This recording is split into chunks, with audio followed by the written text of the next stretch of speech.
Meu querido ouvinte, hoje, seguindo aqui os passos de São Paulo na nossa reflexão, nós vamos falar um pouco sobre a presença de São Paulo em Atenas, na Grécia. Mas só reconstituindo um pouquinho a nossa reflexão até hoje, Paulo saiu da região da Bereia. Primeiro ele chegou na Europa, esteve em Filipos, de Filipos foi para Tessalônica, de Tessalônica ele foi para Bereia, de onde teve que partir, deixando os companheiros para trás, Timóteo, Silas e Lucas. Então ele vai de navio, naturalmente, para Atenas.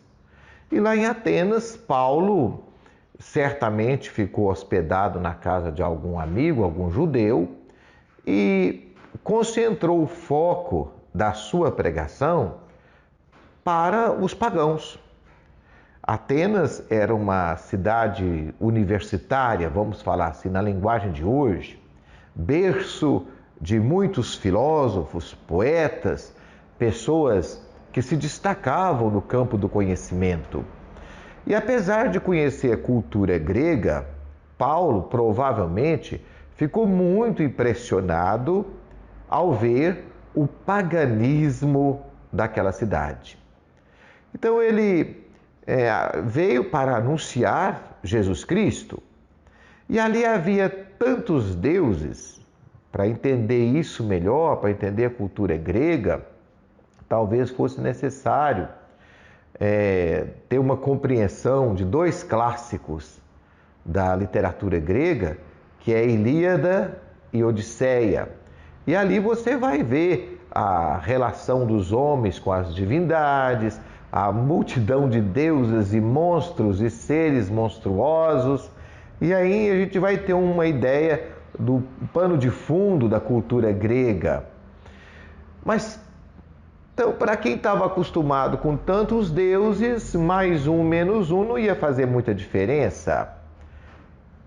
Alguém chamou Paulo para pregar ou para falar, expor as suas ideias na praça pública, que naquele tempo chamava Aerópago. Era o lugar onde se discutiam os assuntos de interesse da cidade, os problemas da cidade, as novas ideias. Então Atenas, ávida também por novidades, querendo saber qual era a última, o que estava na moda, muito provavelmente chamou São Paulo para proferir ali o seu discurso. E a passagem bíblica, então, que eu vou mostrar agora, é esse discurso de São Paulo no Aerópago. É tirada dos Atos dos Apóstolos, capítulo 17, de 22 a 34. Eu vou ler calmamente, vou estar comentando alguma coisa com você. Se você quiser, pode abrir aí a sua Bíblia e acompanhar também a nossa reflexão. De pé, no meio do Aerópago, Paulo disse: Atenienses, deve ter falado com empolgação, com brilho nos olhos, né? Como era o feitio de São Paulo. Atenienses, eu vos vejo, sob todos os aspectos, extremamente religiosos. E continua: de fato, passando e observando os vossos monumentos sagrados, até descobri um altar com esta inscrição: a um Deus desconhecido. Pois bem, aquele que vós venerais sem conhecer, venho eu anunciar-vos. Paulo sabe chegar, né? É provável que tivesse não apenas um altar, mas até mais de um, porque os atenienses de fato eram um povo muito religioso, a maneira deles, supersticiosos. E com medo de algum deus ficar magoado, então, na dúvida, vamos fazer um altar aqui para alguma possível divindade que a gente não conhece. Então, caso ela exista, ela também não vai ficar magoada com a gente, né? Era uma relação mais ou menos nesse nível. Então, Paulo embarcou nesse voo, ele pegou exatamente essa ideia para poder falar de Cristo. Mas faz um elogio, capta a benevolência deles, né? Elogia, fala que eles são sábios e tal. E aí Paulo continua no versículo 24. O Deus que fez o mundo e tudo que nele há, que é o Senhor do céu e da terra, não habita em templos construídos pelos homens. Aqui é um esforço de Paulo de fazer até uma aproximação entre o pensamento bíblico e a cultura grega, pagã. Porque existe uma passagem bíblica em que o profeta Natã manda dizer para Davi: você não vai construir uma casa para mim. Sou eu quem vou construir uma casa para você, quer dizer, para a sua descendência. Então até aqui tudo bem. Paulo não cita nesse discurso nenhuma passagem bíblica, porque também não adiantava. Ele não estava falando para judeu, que eram pessoas, para os judeus que conheciam a Bíblia.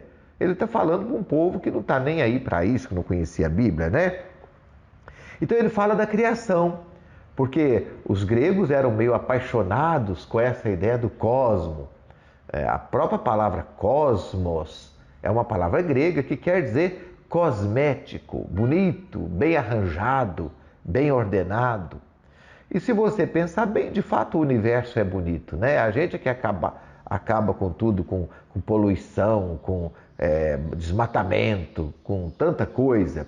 Mas existe no universo uma regularidade, uma ordem bonita, cosmética. Então Paulo fala de Deus para os gregos de acordo com aquilo que eles entendiam, que era um valor para eles. Porque senão ele estaria perdendo tempo, né?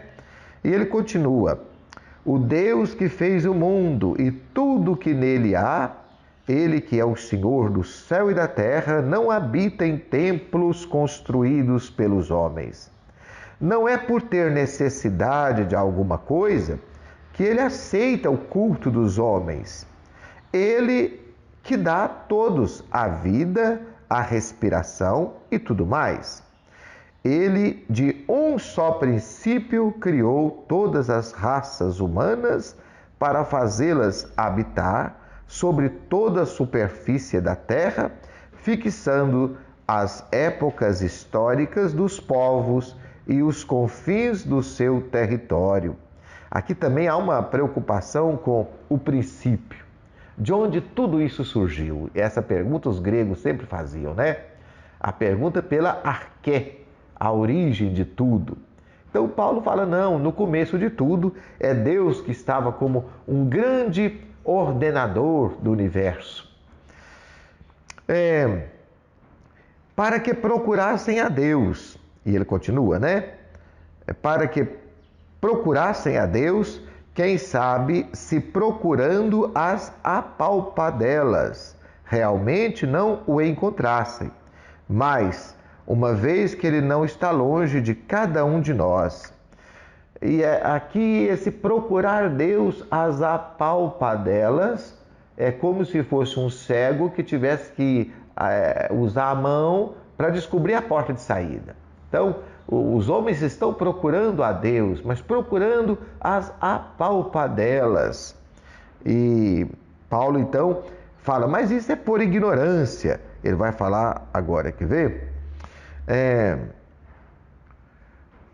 Deus não está longe de cada um de nós. Isso aqui também é profundamente bíblico, né?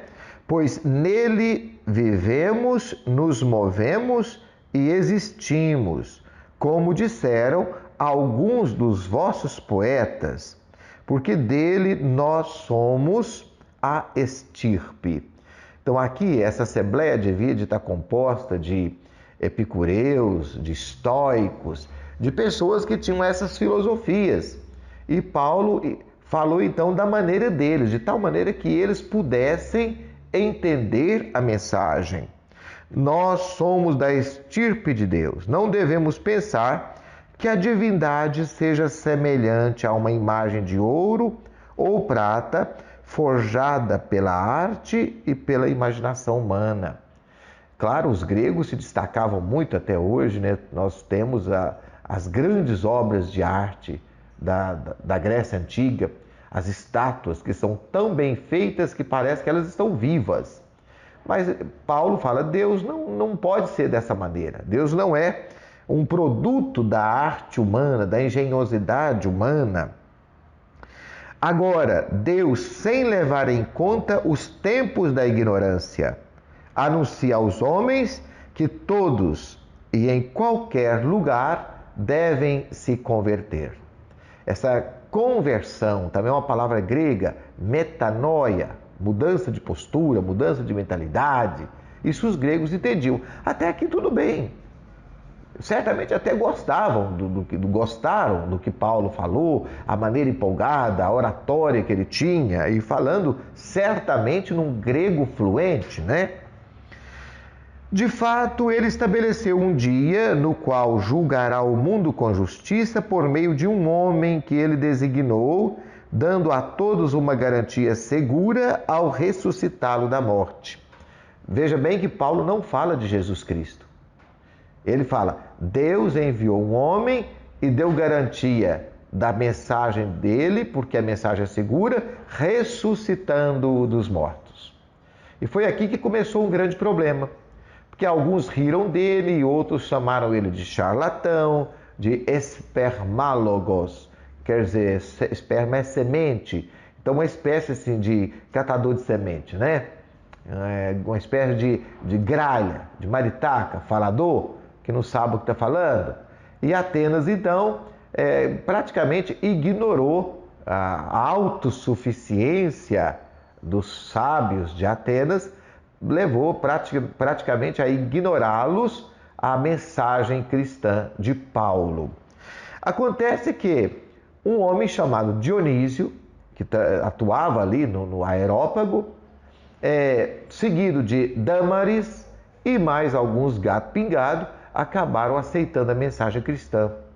Dionísio hoje é um santo muito venerado na Grécia pela Igreja Ortodoxa. Então não foi totalmente perdido o discurso dele. Mas aqui eu costumo pensar que ele caiu e levou um tombo mais forte do que o tombo que ele levou na estrada de Damasco. Por que eu estou falando isso?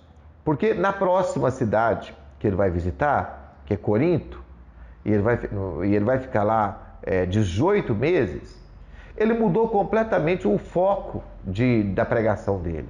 Ele não vai citar filósofo, ele não vai citar poeta, ele não vai citar os homens cultos da Grécia, mas ele vai falar de Cristo e Cristo ressuscitado. Bom, essa é uma pequena reflexão minha, sem nenhuma pretensão de verdade, mas com boa vontade para poder ajudar você, sobretudo você que trabalha na catequese, e quer entender melhor a palavra de Deus, vamos compartilhar as nossas experiências. Você deixa o seu comentário aqui, você pode mandar esse vídeo para um amigo, aqui não tem nada de arrogância não, é um desejo de compartilhar com você a palavra de Deus, tá? Tem um blog também e eu costumo escrever, à medida que o tempo vai dando, alguns textos sobre isso. Então você pode consultar lá no blog GG Padre, tá certo? A passagem bíblica que nós lemos hoje e comentamos com você é Atos dos Apóstolos, capítulo 17, 22 a 34. Um grande abraço, muito obrigado por você ter ficado aí, me acompanhado até agora, e vamos continuar esse estudo nosso aqui.